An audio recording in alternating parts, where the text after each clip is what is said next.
And hear me when I tell you this. When people can walk away from you, let them walk. When people can walk away from you, let them walk. Everything you're going through is preparing you for what you ask God for.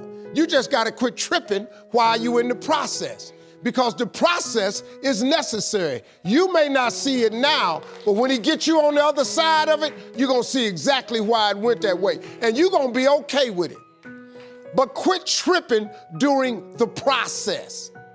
Oh, Lord, why me? You ain't the only one. Oh, Lord, why me? You ain't the only one. Oh, Lord, why I lose my job? You ain't the only one unemployed. Oh, Lord, why he leave me? You ain't the first chick got left. Lord, if I could just stay with him a little bit longer. Maybe you don't need him.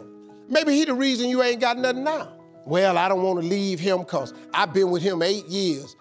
Well, hold up, whoa. You want 8 more years of this? Let his monkey ass go. But now, God can't give you what you want because you want to hold on to what you got. You all in the way. Now you telling him how to bless you. You can't tell God how to bless you.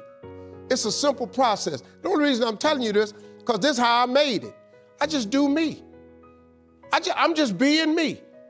I stay uniquely who I am because you are okay just the way you are, because God made you uniquely who you are. He wanted you to be just like you are. God uses people to help move us toward our destiny. But here's the key. You can't become so dependent on people that you're getting your worth and value out of how they treat you. It's easy to become addicted to compliments, addicted to encouragement, addicted to them cheering you on. Now you rely on them to keep you feeling good about yourself, to always be there to validate you, to make you feel approved. Like a drug, if they don't keep you fixed, meet all your expectations, you get discouraged, feel inferior, work overtime to try to win their approval. And if you rely on people, you'll be disappointed. People will let you down. People will get busy and not be there when you need it. Sometimes people will even turn on you. Quit relying on people. What they do or don't do doesn't determine your worth. What they give you or don't give you cannot stop your purpose. Quit waiting for people to approve you and start approving yourself. People may not encourage you. You can encourage yourself. People may not make you feel special. You can make yourself feel special. I know I'm crowned with favor. I'm one of a kind. I'm a masterpiece. You'll have better relationships if you'll start validating yourself. If you're always depending on somebody else, you'll become needy, a burden, waiting for other people to keep you fixed. Can I tell you, your friends, family members, they have enough problems of their own. They have enough issues that they're dealing with to not come home and have to work on you for 3 hours. That's not only hurting you, it's unfair to the people God put in your life. They're not responsible for your happiness. They're not responsible to keep you cheered up. Don't put that extra pressure on them. If you're basing that off of what people give you, then if they change their mind, if they stop doing it, you'll feel devalued. Well, Joel, my parents didn't raise me right. I didn't have a good childhood. My spouse never compliments me. My boss didn't give me the credit that I deserve. I say this respectfully. If you didn't get it, you didn't need it. They can't stop your destiny. What they say or do cannot override God's plan for your life. That person that walked away, did you wrong, made hurtful comments, shake off the disrespect. Don't believe the lies that you're not talented enough, attractive enough, good enough. They don't determine your value. They can't lessen your self-worth. The only power people have over you is the power that you give them. And it's good when people encourage us, when they cheer us on. What I'm saying is don't become dependent on that. If you'll start passing these tests, not relying on people, you'll not only live more confident, more secure, but I believe and declare you're going to overcome obstacles that looked insurmountable, accomplish dreams that seemed impossible, and reach the fullness of your destiny. I can't tell you, if you don't get anything else, you have to look at your relationships and you've got to ask yourself the question, what is this relationship doing to me? And I mean in every area of your life. When the doctor looked at me and said, you have cancer. Cancer is the most feared word in 7 different languages. One of the first things I had to do, I found out who had cancer at some point in time or was living with cancer and conquered it. I surrounded myself with people who had done what I wanted to do, who were winning at the game. See, it's very important, every area of your life. If you want to improve your health, start hanging around healthy people. They did a 30-year study and said that the reason that most people are obese, it's a mind virus. Listen to what they said. A mind virus is communicated mind to mind. That if you have a friend that's fat or you marry somebody that's obese, you have a 41% to up to 161% of becoming obese yourself.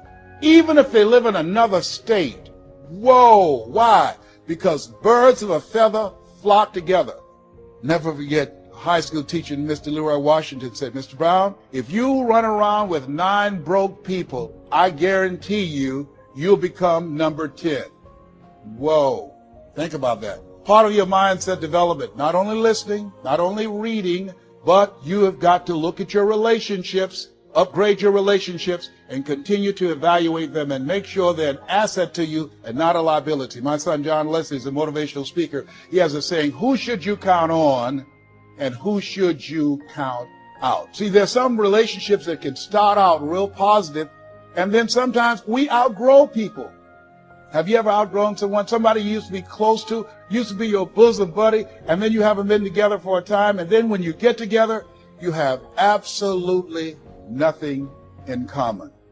Sometimes it happens with family members. My twin brother, it's a strained conversation because he's talking about, Les, did you hear who died? No, I don't get up reading the obituary column. I'm glad my name is not there. Hello, I don't care. I'm focusing on living.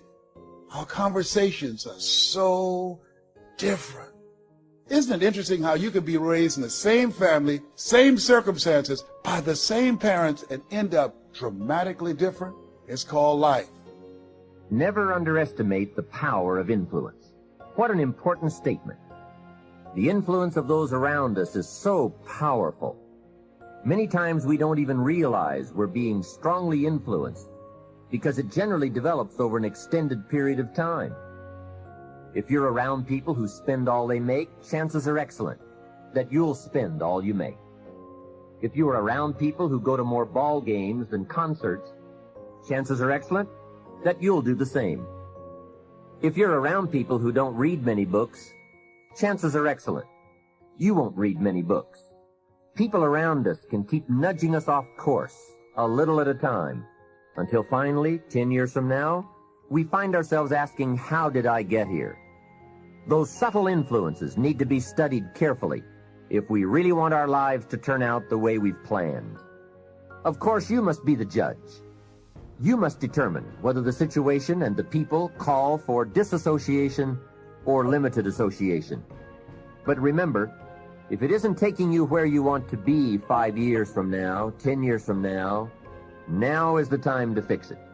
Spending more time with the right people. People of substance and culture. People who understand philosophy and discipline.